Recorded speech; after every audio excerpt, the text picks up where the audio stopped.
Sean, welcome to the podcast. Thank you so much, Andy. Thank you for having me. I'm flattered and honoured to be on the Last Rasp podcast.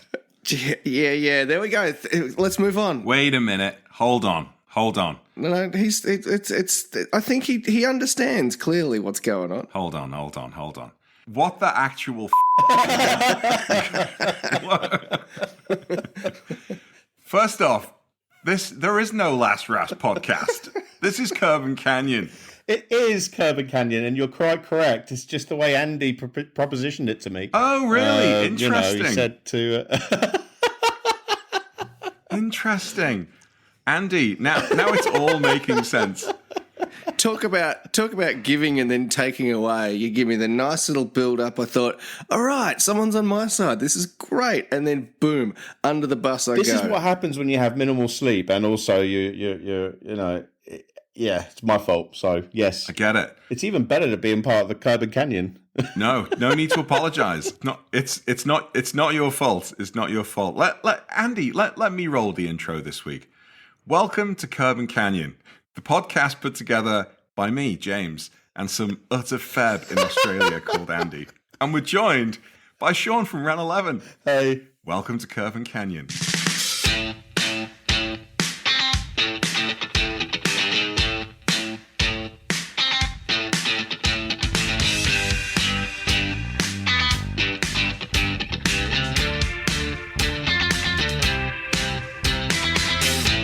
Well, thank you so much for the warm welcome. Really appreciate it. So, Sean, you're let's move on. You're a new dad. I'm a new dad. Are you sleeping? Trying to. Yes. Congratulations. Thank you so much. Dawson was born just over 9 weeks ago now, and he's amazing.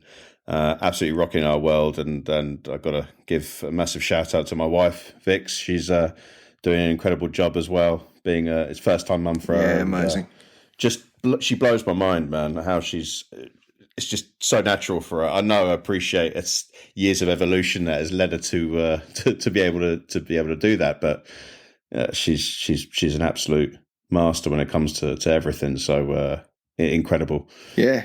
I don't think evolution makes it any easier on our wives and our partners. I think it's just an interesting point of reference. It's still bloody hard work. So I'm glad to hear she's doing well. She's doing incredibly well. And is Dawson? Is that an homage to He of the Creek?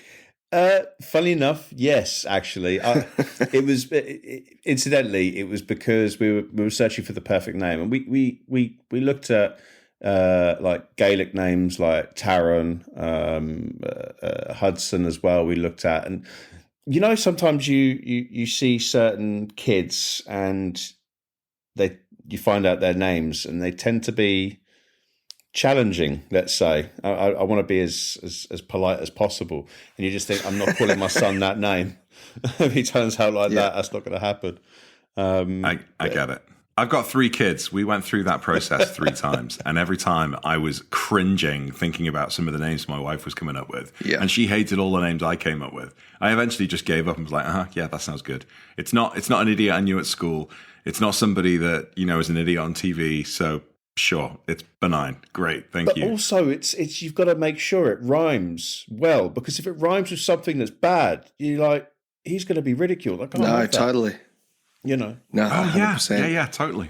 Or if it the way it connects with your surname creates some kind of word then that sounds like something else, then they're going to cop shit at school. You got to think about all this stuff. You just reminded me of something funny enough. So my dad's name was Eric, and my mum. I'm half Lebanese and half Irish, and my mum was Lebanese, and she had a very thick accent. So when she used to call me and Dad for dinner, it was always my dad's name first and my name, and I always used to snigger. And I don't know how anyone didn't pick it up, but when you heard it, it was like Eric, Sean, and just literally as a child. and no one picked up on it. Sadly, my mum passed away like 10 years ago, and it was me and Dad and my family, my extended family, were kind of just talking about it, and I said, you always just make me laugh, and told her about it, and my dad never picked up on it, and he snorted and cried and laughed at the same time. So yeah, it's I hear what you're saying. You've got to be careful of the combinations. You do. Dawson Matthews, do you know, it just sounds like he'd save me from a burning building. Do you know what I mean? Already. Or maybe famed Porsche driver. I was going to say race car driver, surely. Yeah, well, fingers crossed. Dawson Matthews. Fingers crossed. You know, we'll see how he fares. One day he'll inherit the Renneleven empire that will have grown by that time. Yeah, he'll probably be into electric cars and be a right letdown, though, wouldn't he? Oh, shit. we've all got that ahead of us, mate. Don't worry. Terrible. Dawson, if you're listening many years from now and your dad's on the Last Rasp podcast, he won't mind if you're onto electric cars. Don't worry. Oh, do you know what? I'm really never going to live that down, am I? Oh, no, you will. You'll be fine. James is just going to carry this little bit of hurt forever, but it doesn't matter. He'll just push it down, and we just suppress these things, Sean, and then eventually they blow up, and that's when James will be in a clock tower with an AK-47. That's right. In about a year's time, when Andy and I are doing that road trip from Melbourne to Perth, and I drop him off somewhere in the middle, but he'll know. He'll know why. Drop him off. You mean, do you know, there's something coming from the back. Could you just check it out? Exactly. Are you sure you're coming back? And all because I threw you under the bus, Andy. I feel bad. Look, I'll share the messages with everyone. There was no mention of a Last Rasp podcast. I just want to say that up front now, just in case anyone's wondering.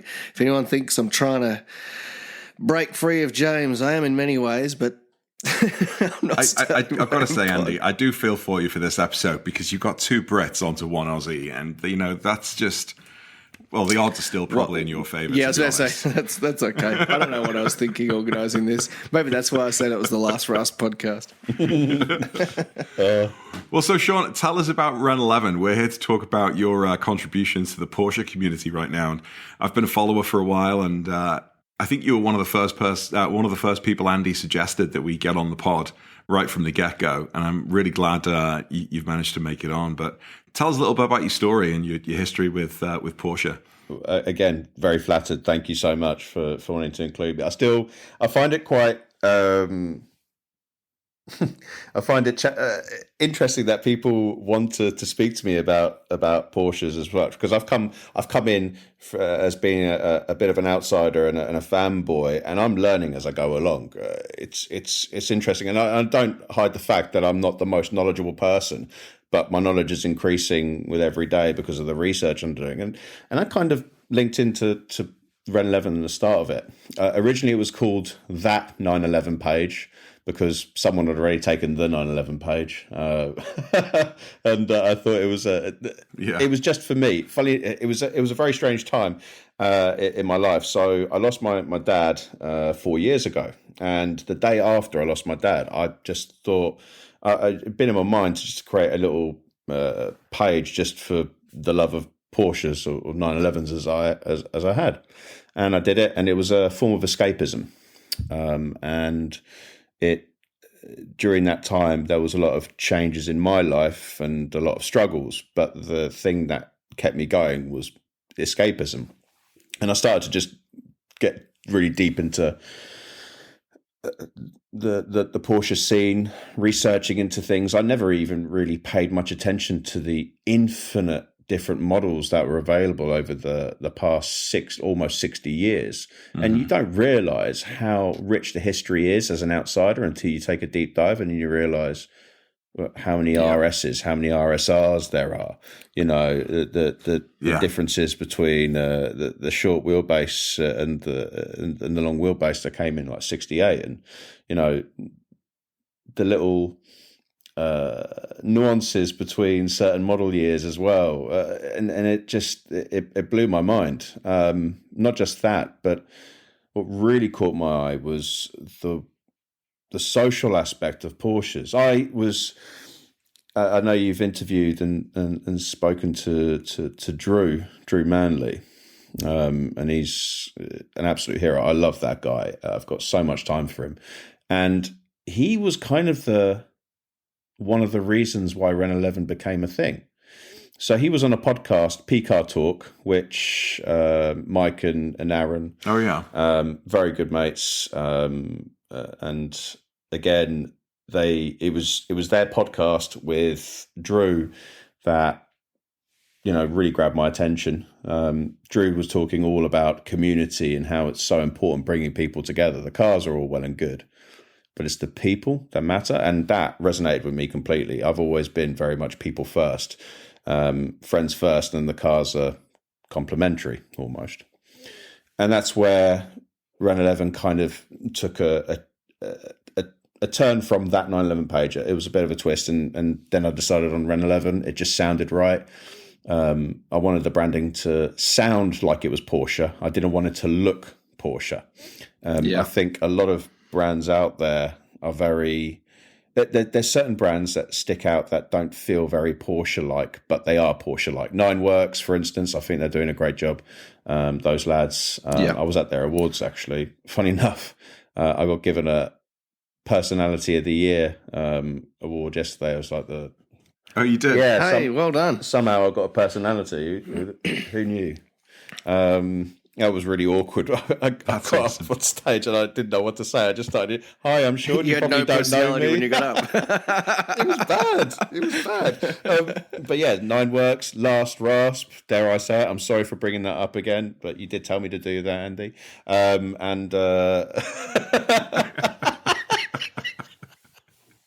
If I fall, I'm taking you with me, man. I'm telling you. And that's where Renneleven came from. It sounds like a Porsche page without it being a Porsche page. And yeah, that was the start of it. And 3 years on, and closing in on 50,000 followers on just Instagram alone. And I focus on Instagram because the picture side of things, and it's a lot easier to keep up to date with talking to people and being social on that platform. A lot of people stretching across to like Facebook and Twitter. And I do have a Facebook and I do have a Twitter. I do have a YouTube that I need to pull my finger out and do more stuff on. But Instagram is great. It's a nice, simple platform to use. And I've done a fair few events. I've got a new big event coming out alongside the Players Lads over at Goodwood, where the motor circuit in July. And yeah, Renneleven, man, it's kind of a beast. I don't know how it's happened. It's just gaining momentum. That's fantastic. And is all the content your own, or are you sort of an aggregator for lots of different Porsche content? Yes. Because I know there are some folks that only post their own stuff, and there are other folks that essentially just repost anything they find online. And where do you fall in that spectrum? It's a mix. There's stuff from my own creations. Like during lockdown, I did a few Instagram lives, a bit like what Andy, you were doing as well. And just getting, finding a way of bringing new content to people in lockdown, and it was live, so able to incorporate other people's questions as well. Some of my own photography, a bit of my own filming as well, and then there's a lot of sharing of things that I find interesting. But for me, it's not just a case of I find this picture, look at this cool sled, have a nice day. That's not me. Yeah. I ask questions. I ask permission from the original photographer. I have a great friendship with an awful lot of photographers now, and it's really stood me in good stead. It's showing respect. That's the minimal thing I can do. I mean, sometimes they say, well, no, actually, do you know what? I've not encountered. Every time I ask, and there's been an evolution of how I showcase the work by the original creators. So, if you look at any of my recent posts, the first person that gets tagged is the artist himself. It's not the person who owns the car. That's great, you own a car, and great you've worked on it, but it's the artists themselves, the photographer, the filmer, that gets the first. That's the most important thing. Without them, there would be no content. And yeah, I share that, and it gains momentum. And there's always a story attached to it, unless it's something just like the RMC boys in Miami just doing some crazy donut shit in their tuned Japanese spec Porsches, because they're just nutters, or something similar to. I know what I like, and I do have a broad taste, but anything that looks. Oh, by the way, what's swearing like on here? Can I drop a? If I like things that look a bit fucked. Does that make sense?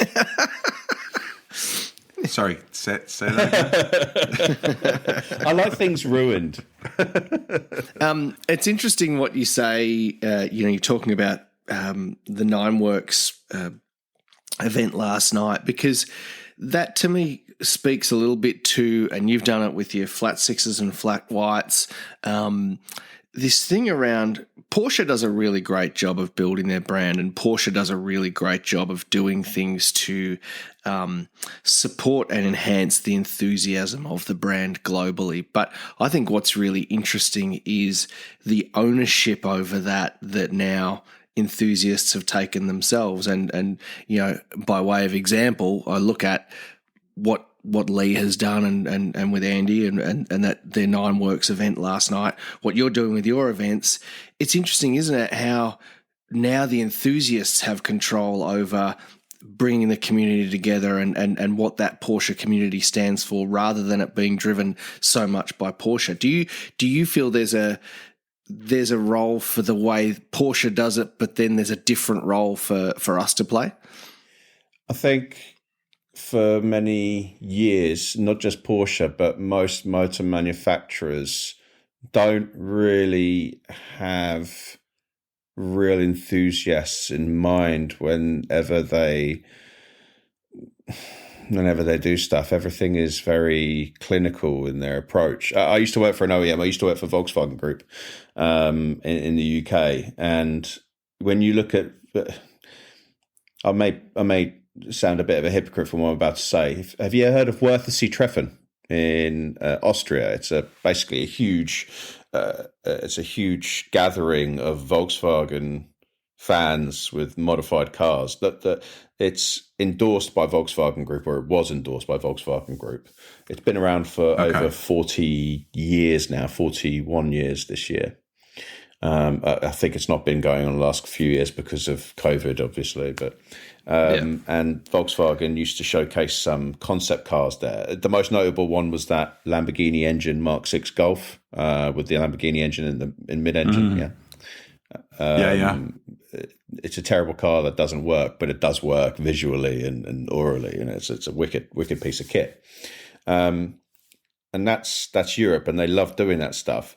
The real events like 2 weeks or a week before, where the proper cars go in that don't look like they've crashed through an auto jumble sale backwards, as such. But I'm not knocking it. At the end of the day, it brings people together and it's great.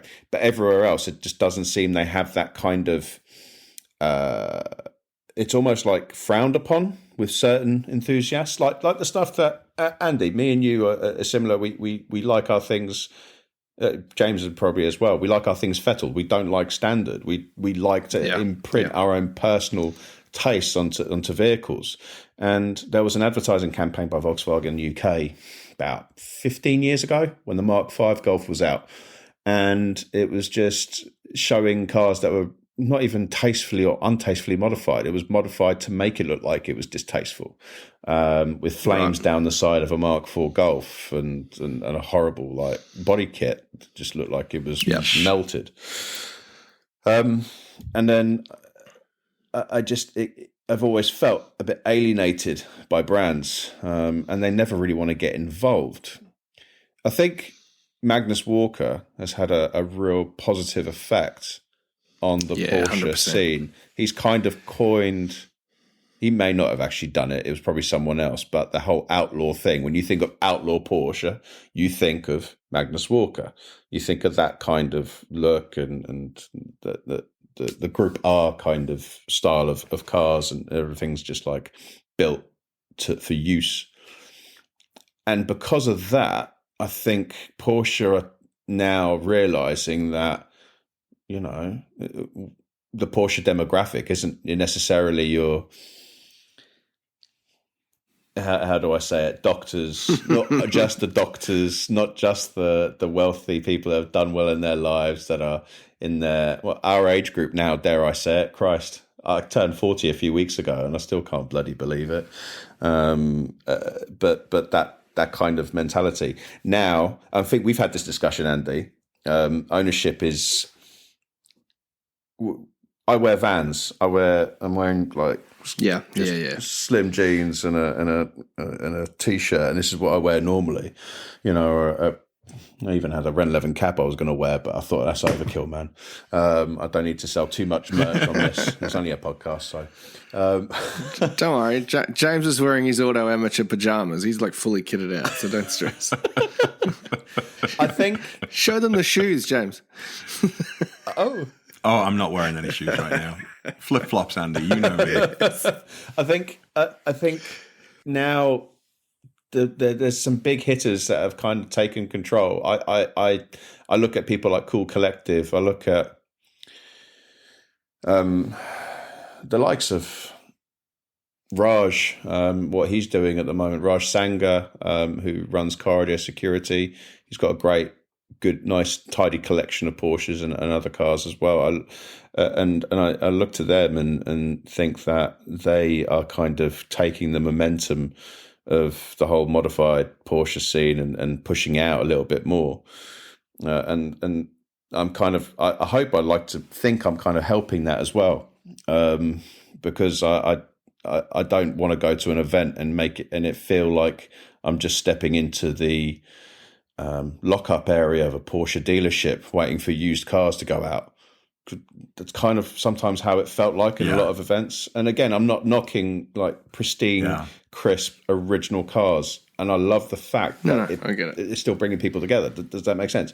It's just, I want to see something fucked. You know, I want to see something that's a bit tatty. I want to see something that has been clearly taken to the track. I want to see something that shouldn't actually work, but it works. I want variety, and it'll be interesting to see if Porsche start really picking up on that. I know they've started touching upon. If you look at what they've done for consumers, they've given you like the heritage kit, and you can choose to have certain choice liveries on 992s, and that's cool as fuck. But at the same time, it's just a little toe in the water. I want to see more of that. I feel like for me, I think I've been a Porsche follower, let's say, or a brand fan pretty much all my life, but I've been a Porsche nut, you know, ever since I've started owning them in the last 5 or 6 years. To me, I feel like Porsche tolerate the aftermarket scene, and they tolerate the enthusiasts for, I don't know, mainly because they can't do anything with it. You know, the enthusiasts are here to stay. They love the brand. They're always going to love it and modify it and drive it and publicize it. But they're a huge pool of future owners in generations to come. You know, and how many people do you know that bought their first Porsche in their 40s, having just turned 40, and like, oh, I've wanted this since I was 20, since I was that kid that went to that car meet and saw that, you know, 911 or whatever it was. And then 20 years later down the road, they have got the money to buy it, and they've bought their car. I think Porsche are still making their cars thinking about, and maybe not the doctors and the lawyers, but the Bitcoin billionaires that are going to spend 275 grand on a brand new GT3, or, you know, 200 grand on a turbo, which is great. That's where they're going to get their margin. That's where they get their money from. But the sort of extended enthusiast community is just, it's the long game for them, I think. But how much they get involved, I think I've seen that start to change in the last couple of years. Like you mentioned, things like the heritage package and the sort of the classic kind of retro decals, you know, you could maybe call them. It's going to be interesting to see what they do going forward. I, as somebody who, puts Porsche content out there, have had a couple of knocks at the door from the Porsche lawyers telling me that, I can't use that silhouette, or I can't use, that particular language on my website or in my videos. And I've complied, very, very nicely and politely. Oh, yeah, sure, no problem.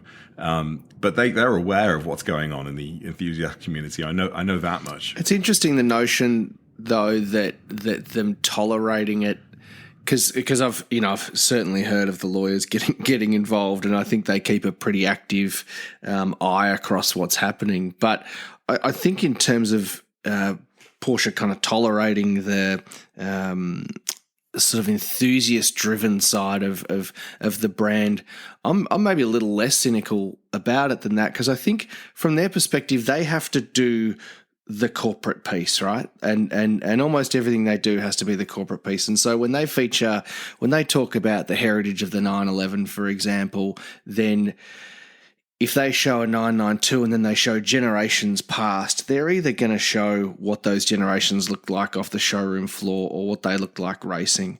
They're not going to show, a slammed 964 hammering along a freeway in LA, right? Because that's just doesn't sit with the brand. But that said, I think for them, knowing that side of their business and that side of their core enthusiast and audience group is still highly engaged, is still running events, building community, putting out content, that's ultimately helpful for them. So they know they don't need to play in that space, because that space is doing just fine with people like us and people who have been doing it a lot longer than we have, kind of driving that space. But don't you think that we have a duty of care to ensure that, I guess maybe I'm moving a bit far forward in what you're saying, but us as enthusiasts are almost a gateway to the possibility of new owners coming to the fore. What you do on YouTube, James, is wicked, and I know you've been doing it for quite some time, and again, you've gained an awful lot of traction because a lot of the work yourself on the vehicle. You just get stuck in, which is great. So you inspire people to want to just go, fuck it, let's try it myself. Andy, you've got an incredible taste when it comes to your 964. For me, it's like an evergreen kind of how I would have a 964 if I was fortunate enough to be able to own one. And again, it attracts certain people because then they start thinking, I would love to have a 964 myself, and buy into that. And then for them, Porsche isn't necessarily, white socks up to your top of your calves, and New Balance shoes and jeans like typical Corvette owner, but without the Corvette stuff, it's Porsche stuff. It's Porsche Motorsport or something. Yeah. And I feel that like you say, it's almost like a passing of a new guard. I think that's something that Mike from PCAR Talk mentioned a long time ago. The new guard are incoming, and we've all come from different walks of life. I've come from modified Hondas and modified Volkswagens and Volkswagen Group cars. So my tastes in modifications come from that kind of style, and then I just see Porsche as an extension of that, because for me it's a performance brand, something a lot of fun, something it's very tactile in everything. The whole thing it feels like it's built around a person, the engineering side behind it. So as someone, and I said this last night in the acceptance speech, once I got a clue of what the hell was going on, I said, we've got a duty of care to ensure that we are the most welcoming thing in the world, because if they were to go to, let's say, I may cause a bit of upset with what I'm about to say, but at the end of the day, give a shit. It's for them to do, it's not for me. Don't worry about it, mate. The flack will all come our way. So it's like Porsche Club GB, for instance. Okay, and I speak about this from personal experience. When I first got my 911, it was at Salon Privé. I took it to Salon Privé, and I was with a couple of friends of ours I've met incidentally through Renneleven.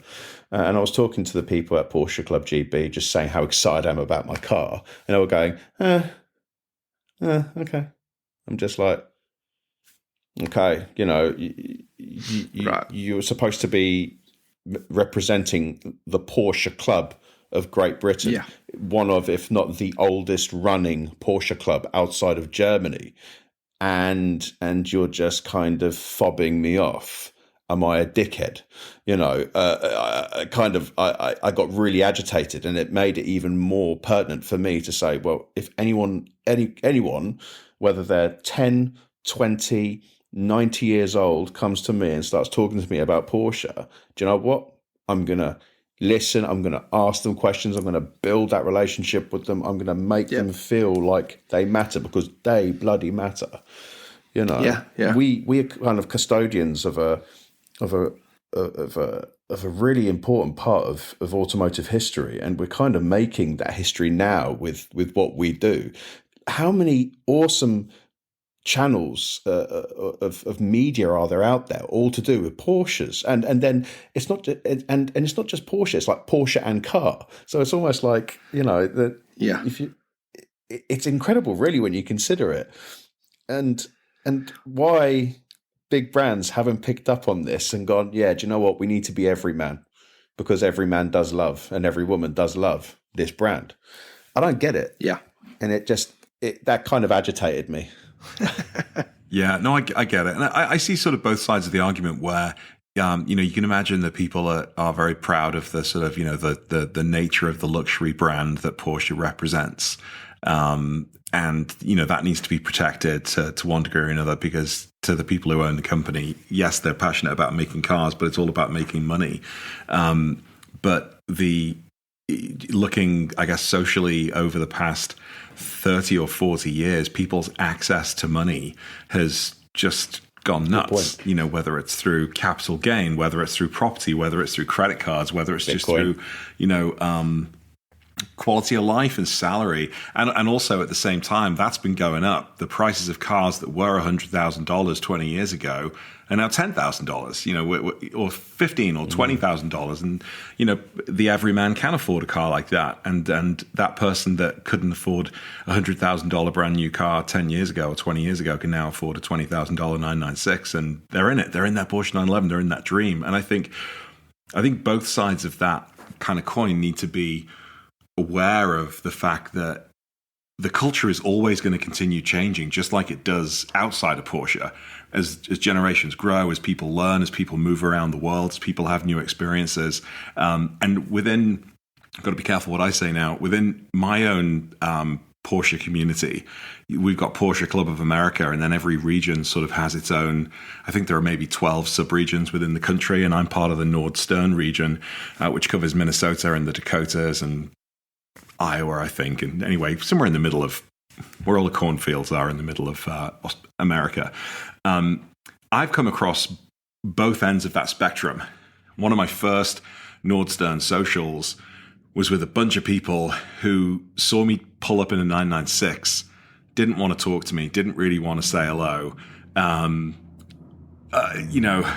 wanted to sit around and talk about the agenda for the next 6 months, about all of the different, business events they were going to be having and investment things. And we're going to have our secretary session and our treasury session.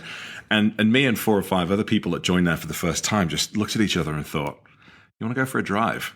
And we did. And so we sort of spawned our own Porsche club in the Twin Cities with hundreds of members that just get together socially randomly. Maybe every couple of weeks we go for a drive, we go for breakfast, we go to someone's house.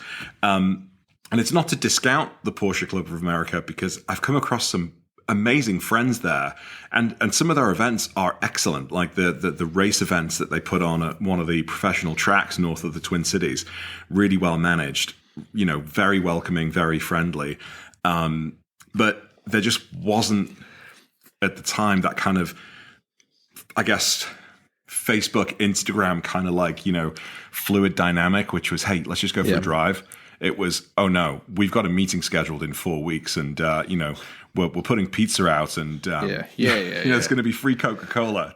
Just wait till then. It's like, but I'm going to go drive my car. But let's bring that full circle though, because I think the positive in that is that there is a pocket of the community for everyone, right? For every flavour. Because same thing, right? Yes. I joined the Porsche Club of Victoria. They run, I know their motorsport events and everything are terrific, but you get a magazine every quarter with that club. And my first magazine arrived and I saw a photo or groups of photos, I should say, of people at a winery. They'd done a drive up there, someone giving speeches, and I just thought, not for me. That's just not my bag. But that said, for that audience, great. There's that outlet. There's that way to connect. There's that way to socialize that is fundamentally about bringing the people together via the brand. Is that my tribe? No, it's not. But the great thing is I've managed to find a bunch of people. You've said the same thing, James. Sean, you've said the same thing. You've managed to either find a group or create a group around you of like-minded individuals who you are brought together fundamentally because of this product, because of this ridiculous passion we have for this thing on four wheels. But then out of that come these beautiful friendships and great mateships and stuff like that. So I think, if I could put a positive spin on it, I think the great news out of all of that is that regardless of where you sit on the Porsche spectrum, there is a group of people who will be welcoming, and it's shit that maybe if you are an owner of, let's call it a lesser car, that perhaps your first experiences aren't that great if you do it through the club and you experience the snobbery that you guys both articulated. But on the plus side, there are so many similar people who do just want to get out and drive, have a few laughs, don't give a shit about what you do for a living, don't care how much money you make. They're just there for a good time, the same as we are. Yeah, I think you're right as well.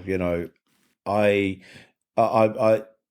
would welcome people no matter their, what they have. Funny enough, I have like fathers and sons who turn up to events like Flat Sixes, Flat Whites. There's a gent who, Dave, he's got a 996 Carrera 4S on BBS's slammed. Mega. Yeah, it looks proper car. And his dad came to Flat Sixes, Flat Whites, and he was like, "Yeah, do you know what? I think I'm going to buy a Porsche." So we bought a 911T, a 991.2 911T. No way. In guards red and yellow belts, manual, yellow belts, yellow contrast stitching, yellow brakes. It's ceramics, carbon ceramics. The car's immense, and he's just bought into that completely. And he Porsches in a particular way, and he appreciates that other people, like his son, Porsche in a particular way as well. And I think that is what I want to see more of, just acceptance. You want to go to an event, and if it looks different, then great, let's talk about it. What have you done with the car? How do you make it so low? Is it drivable? Yes, it is. I can do this, X, Y, Z. He may not be able to drive it like other people drive theirs, but it doesn't matter. Does that car bring that person enjoyment? Does that car bring that person a sense of belonging? Whether it's belonging to the brand, is that belonging to a group of people? Is that belonging to whatever it is? It's cool. It's just amazing that there is such variety coming out in the Porsche world. Like, there's nothing. I can't see any other brands really doing it as much as this. Maybe BMW, I suppose. Dare I say it? But I don't know. You can't. You can get really cheap BMWs with a 1.4 litre engine. I don't think you can do that yet with Porsche. No. And speaking of engines, Sean, let's tell us what's happening with your 996. Well, yeah. Long story short. Oh, feck it. Let's go through. Oh, you can cut a short story long if you like. Yeah, okay, cool. So when I bought the car, I 2 weeks after I bought it, I had a pre-purchase inspection done, and the pre-purchase inspection, the guy said, "Do you know what? The clutch feels a bit heavy. It could just be it's heavy. It could be it's on its way out." And 2 weeks later, it was definitely on its way out. It went. And so I took it to a local specialist, and fortunately, social media said that the specialist was well respected, well loved. They did come across as really nice and decent. Had the clutch change, flywheel changed at the same time. They were going to get the IMS. They said they'll get the IMS changed, and they were offering a special package with a particular bearing, an EPS bearing. And I thought, yeah, why not? May as well cover myself. It's an early car, my 996. It's a cable throttle, so it has the dual row bearing. Anyway, another thing on the pre-purchase inspection that was mentioned was there was a slight whirring sound from the back. He said it may be IMS. So I thought, well, it may as well change it. That should eliminate any sort of problems, right? Yeah. Yeah, makes sense. Got the car back at the same time, had some other bits done, Bilstein, PSS 10s, and got it all properly set up by a company called Centre Gravity over in Atherstone, which is sort of Midlands area in the UK. They're very well known, an incredible bunch, a bunch of people. And then I was driving it, and then I heard this weird whirring sound between 2,500 to 3,000 RPM. Took it back to the company. It sounded a bit like a heat shield. You know, sometimes you get a bit of rattling, a bit of resonance at certain speeds. So I thought it was that. Yeah. He said nothing seems to be rattling underneath. Don't know what it is. Took it back, and it started getting more pronounced as time went on.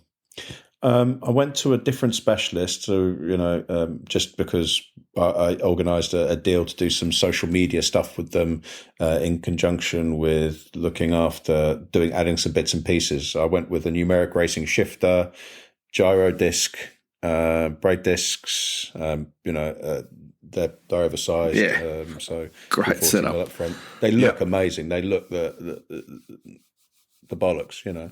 Sorry, I was trying to think of a polite way of saying it, but I think stuff it. I was hoping you were going to say the dog's bollocks. No, you're an enabler, James. Thank you. Yeah, proper. And what else did I have done? A wave track diff put in. And whilst I was sorting all that out, I said, look, that gearbox sound, it could be the pinion bearing. I know it's a known fault on the 996 gearbox on the 6-speed.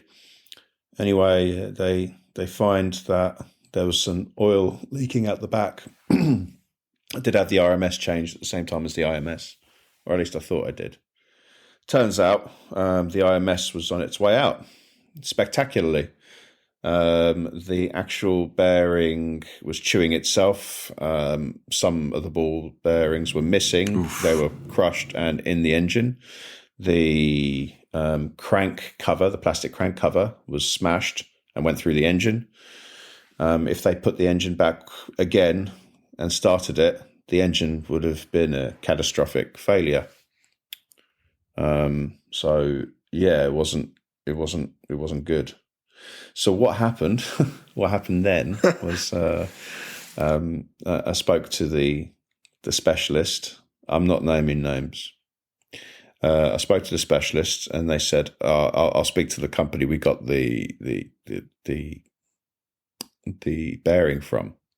I hadn't seen the bearing physically myself at this point, so I thought, you know what, stuff it. I'm going to speak to the company, and I spoke to them. And they said, but we haven't actually provided IMS bearings to this company for a long time. They wouldn't tell me why. And sometimes it's that inference of them not willing to say anything that makes you go, yeah, interesting. Yeah. He said, would you be able to send me some pictures of it? And I was like, oh, yeah, sure, I'll send you some pictures. And he looked at it and was like, that's not one of our bearings. This is what one of our bearings looks like. And this company, their bearings look a spitting image of the EPS bearings. So they've got the cylindrical bearings rather than the balls. And they said we coloured it this way because EPS came after us, so we were like, yeah, we're not having the hassle, so theirs is like red and black or something. And I was like, right, okay. And then I saw the bearing myself. I had it taken over to RPM Technic over in Tring. Absolute legends of people. I'm very good friends with Ollie and Lydia. Ollie's the main guy who started the business, and Lydia, who's operations manager. And they looked at it for me, and Ollie said, yeah, it's the original bearing.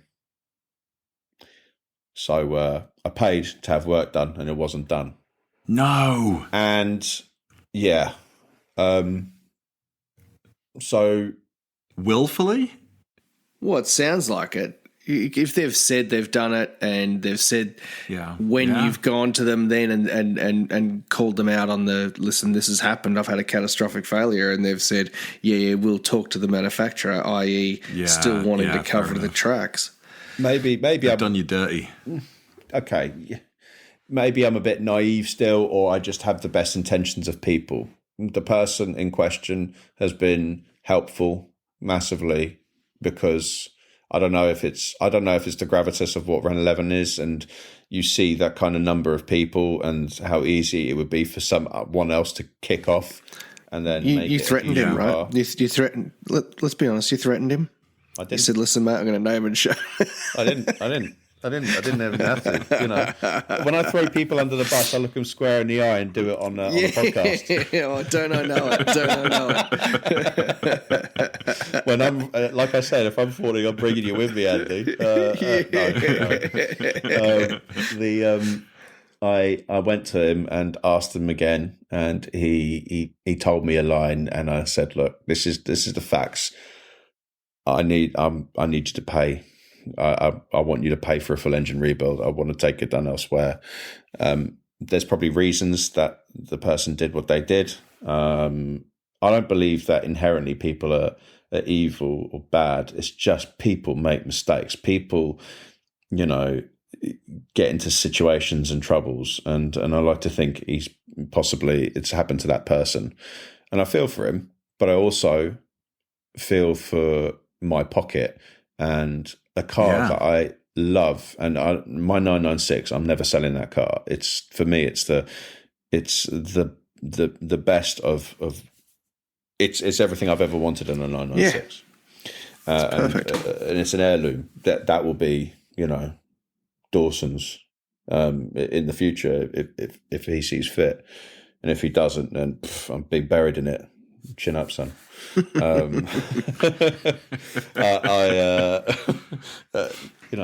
Dawson's Carrera. There's the next TV show. Dawson's Carrera. Dawson's Carrera. That's very good. I hope he's not going to be sobbing at every moment when a leaf falls from a tree or something. Let down. No. So he's given me the money for the engine rebuild, and having it done by a company called Track Group, who specialise in engine rebuilds for race cars, Porsches, and Lotuses. They're doing a fantastic job. There's some other bits and pieces going into it as we speak, which is great. I was going to say that's not actually a bad outcome, is it? I mean, that it wasn't a nice. It wasn't a nice situation. It's bad not experience. Nice to deal with those sort of things, but getting your engine rebuilt, it's an opportunity to throw in a few more goodies. The worst things have happened. What are we doing, Sean? We talking cams? What's going on? I think on a 3.4, it's only worth putting cams in if you're going 3.8 and above. Yeah, right. So there's no cams. So what do you do? It's not going 3.8 and above. Hey? It's not being put up to 3.8 litres or above. That's all I'll say. I get the sense you're being you're cagey. You're gonna just you're saving a reveal for your followers. It's going to be good. The company have started doing their own sort of hot rod rebuilds of the M96 and M97 engine. So increasing displacement and some other choice bits and pieces. So it's once it's finished, I'm going to get it rolling roaded and dynoed properly. I want to see some proper gains from it. I expect from what's been done, probably 25, maybe 30 horsepower more. They seem to think a bit more. I'm happy with that. It's the mid-range that I think is going to be really, really good to experience on that. It's already lighter than a GT3, being a Carrera 2. And I'm going to hit my first track day this year. It was supposed to be last year, but this year. Yes.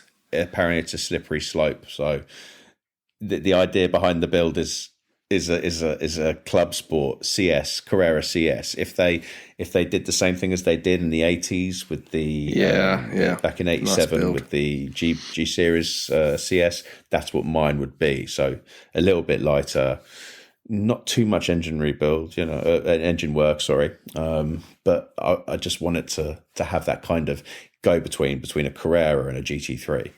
It doesn't need to be crazy. No, I could have bought a GT3, but then it would have been, I don't know, it's just, I felt like a waste. And then also, where can I modify a GT3? Jesus, that's like going crazy. So a Carrera for me is always, is the best one to start off with. So you've enlightened me about something. I didn't know the C2 996 was lighter than the GT3.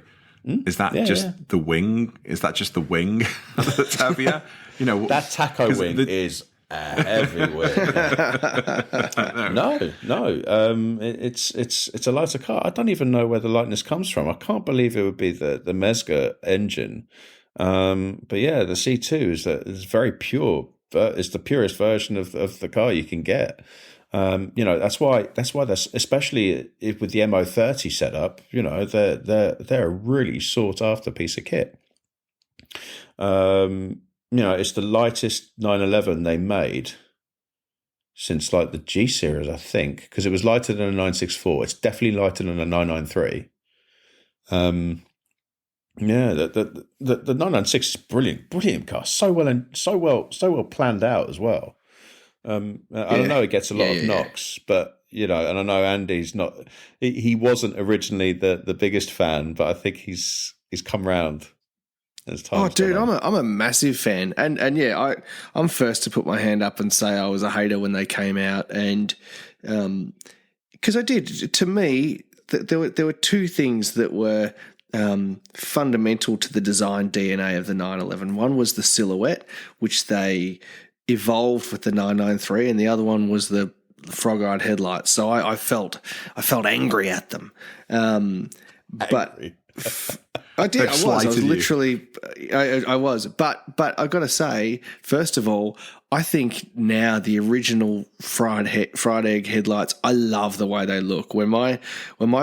I've got a bunch of buddies now with first gen 996s, some of which are GT3s. Anytime one of those is behind me, I love the way they look on the road. I love the way they look in the mirror. I just think they're spectacular.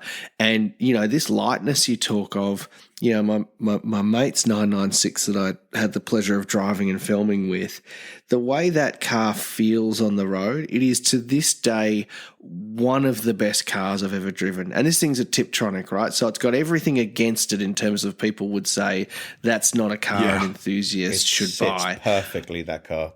Dude, it looks at that car, Al's car, it looks freaking great. And the steering on it, I don't think I've felt better steering in a car that I've driven. I really don't. So, the mods you're talking about making, you don't need to chase insane horsepower. You get the handling right on that thing. You get some good subtle gains in the mid-range, like you say.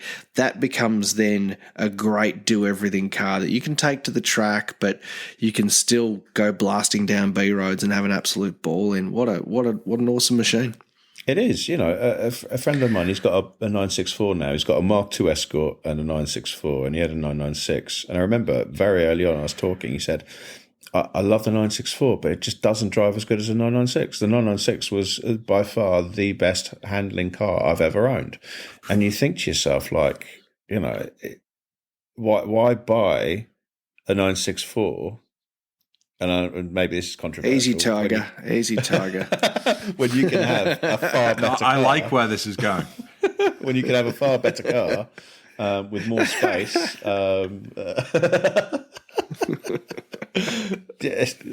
Jokes aside, I'd love a 964. I'd love one from every bloody era, to be fair. I've got a real fascination with G-bodies and 930s at the moment, especially Japanese ones that like the is it Garage TBK? With that big like 934 front bumper with the big pod lights, that thing that looks like Wangan Midnight Club kind of. Oh man, I just love it. Pretty much anything that RMC Miami sell, I'd own, and that kind of look is really, really good. But yeah, going backwards a little bit, the 996 for me is just. It's peak Porsche. I was 15 when it came out, and I remember as a kid walking home from school, there was this Arctic Silver one that used to drive past me. Is it Arctic Silver? I don't know. Yeah, I think they did come out in Arctic Silver. Yeah. Okay, it was Arctic. Yeah, so it used to drive past me. I was fortunate where I grew up. It was quite an affluent area, so there was always nice cars. Nick Mason used to live around the corner from where I grew up, so I used to see F40s from time to time, which is fucking crazy. But anyway, this 996 used to drive past me, and I used to think, that looks incredible. It looks so space age. Those lights, it feels really like 21st century. How phenomenal is that? And yeah, I fell in love with it instantly. But yeah, it's funny how things get derided over time. 175,000 people buying it. Surely it couldn't be that bad if so many people bought them. So, the world's caught on. Yeah, I think so. And when I moved to London after university in 1999, that was right around the time when all of these sort of newer looking 911s were just popping up all over the place. I'd spent 3 years in Hull, and there weren't many Porsches knocking around in Hull. And during that time, the 996 had launched, and I remember going around all the different areas of London thinking, wow, what's happened? That I really liked how it looked.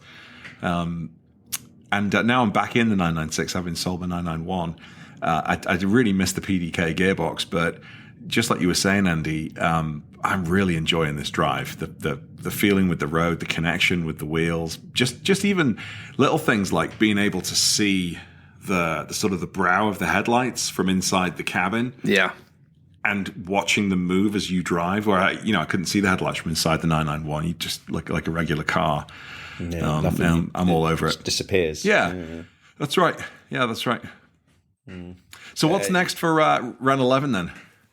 You're going to fix your 996. You're going to, it sounds like, surprise us all with some awesome mods, which we're not going to get an exclusive of today, unfortunately. Damn it. We tried, James. You know what? If this was Curb Canyon, maybe we would have got the exclusive. We would have got the scoop. But just because this is soft old last rasp podcast.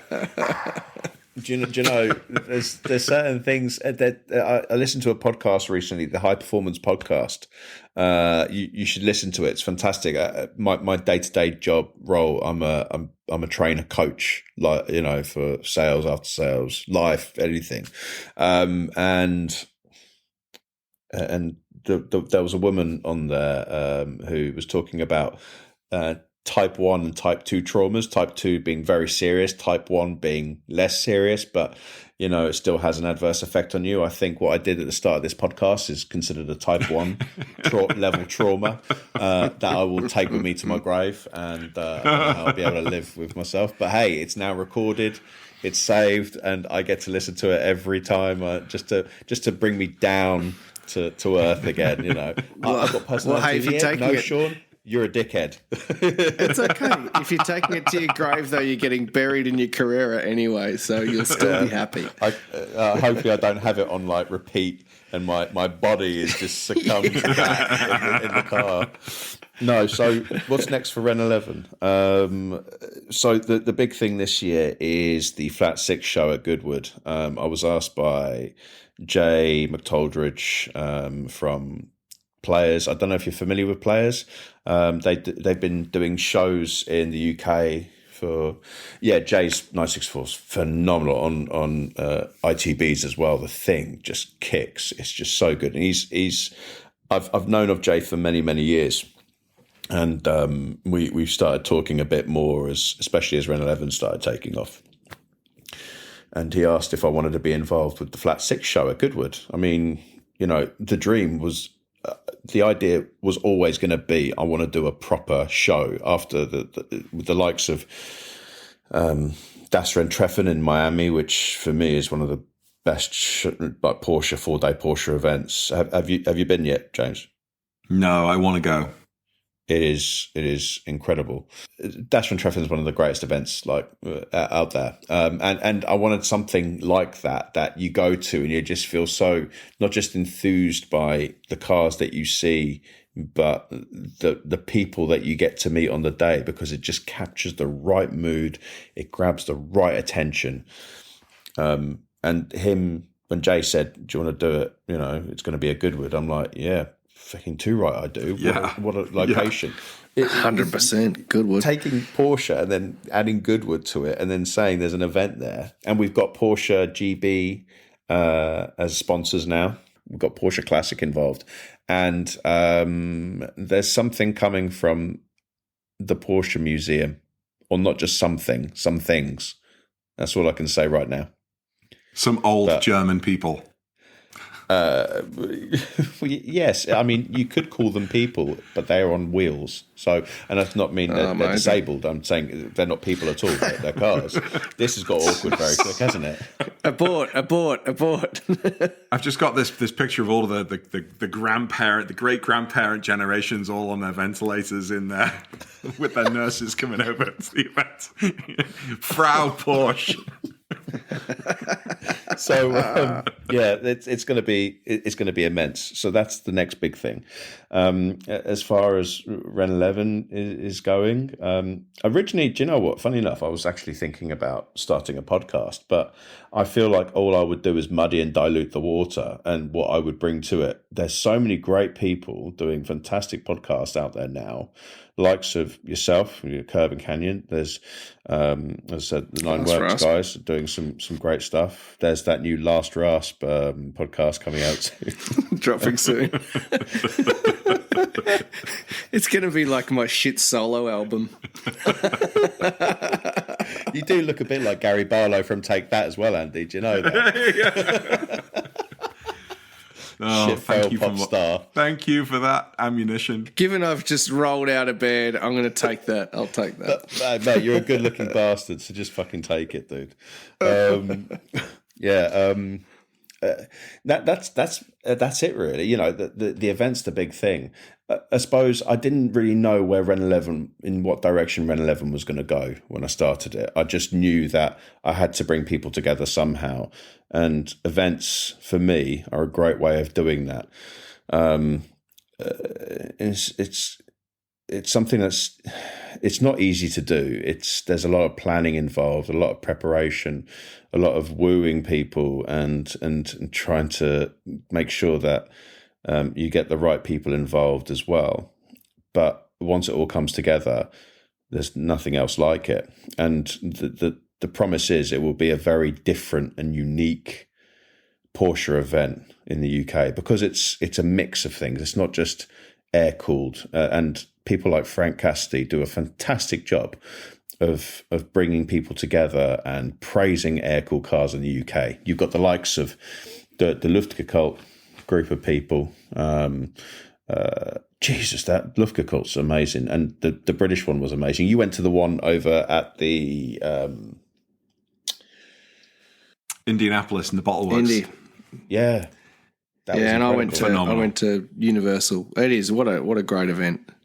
Universal looked incredible. The way they curate, and that's kind of the focus of what we want to do. But the thing is, this time it's going to be like an original, dare I say it, 85 3.2 Targa parked next to a slammed 996 that just looks like, if you look at the subframe, there's not much of it left because it's scraping, next to a a Focus Manthey Racing Cayman GT4 next to a really nicely modified 964 next to a race spec 924 Carrera GT. That's like so kind of what we want to be going for. That's what we want. We want that kind of. Yes, they may not look connected, but they all are, and that's the angle that we're going for. And it will be immense. It will be absolutely immense. So for Andy's mum and the other 3 people listening to the Last Rasp podcast, where can people find out more about this show? On the Flat Six Show, you can find out information on the Renneleven page, which is at Renneleven. That is RENNELEVEN. You won't find it if you type in the number 11. How many people do that is I would do that, to be fair. Also, the Flat Six show, that's www.flat6show.com, where tickets are available. It is a strictly ticketed event, so if you want to go, get your tickets in, and believe me, you'd want to get your tickets in because it's going to be huge. Amazing. No, and that's Saturday, 9th of July. Yes, it's actually my wife's birthday, and I am in the doghouse. What a great present. She'll be stoked. Oh, yeah, she's so stoked. She is so stoked, Andy. I get booted every night by her, and she's got a proper kick on her. Like a mule. Yeah, rightly so. Well, hey, Sean, I want to acknowledge you for your passion and for, your real focus on community, and just, talking to you today. It's you're an excited, passionate individual, and I think really inspiring, and we look forward to seeing whatever is next for Renneleven. Certainly look forward to seeing footage and photos from the show at Goodwood. And dude, thanks so much for joining us today on the Last Rasp podcast. Thank you, Matt.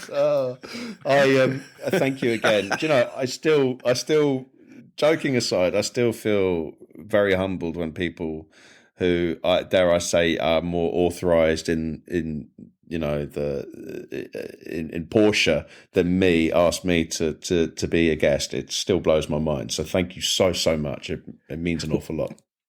Do you know, actually, and I've got to publicly acknowledge you too, because we may laugh about the whole Last Rasp thing. When I was kicking around ideas and trying to think of what my content platform was going to be called, it was you that I ended up brainstorming with via Instagram. We were messaging each other, and we went right down the rabbit hole of German names for windscreen wipers, all sorts of stuff. And I'll never forget. And it was so good, and I'll never forget it. You were the first person who I showed the name to and showed the logo to, and all I wanted was a little bit of positive reinforcement of is this right? And I sent it to you, and your response was "fuck yes," and I was like, and it was the best. It's stuck with me forever, man. So thank you. Well, mate, it just sounded so good. It sounds so right. It's amazing. Last Rasp. It sounds so good. Maybe that should be another tagline, but it does. It's okay. Okay, maybe not. Yeah, it's fine.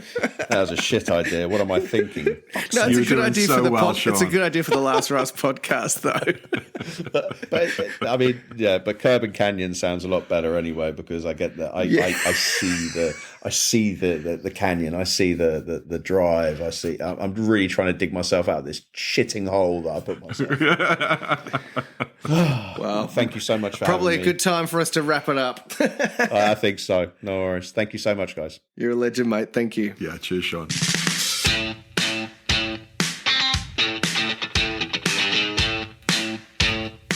So great to catch up with Sean from Renneleven today. If you are not following him on Instagram, then please make sure you do. Gang, as always, thank you so much for listening. Give James a follow at Auto Amateur on YouTube and Instagram. And me, Andy from Last Rasp, you know where to find me too. And we'll see you guys next week.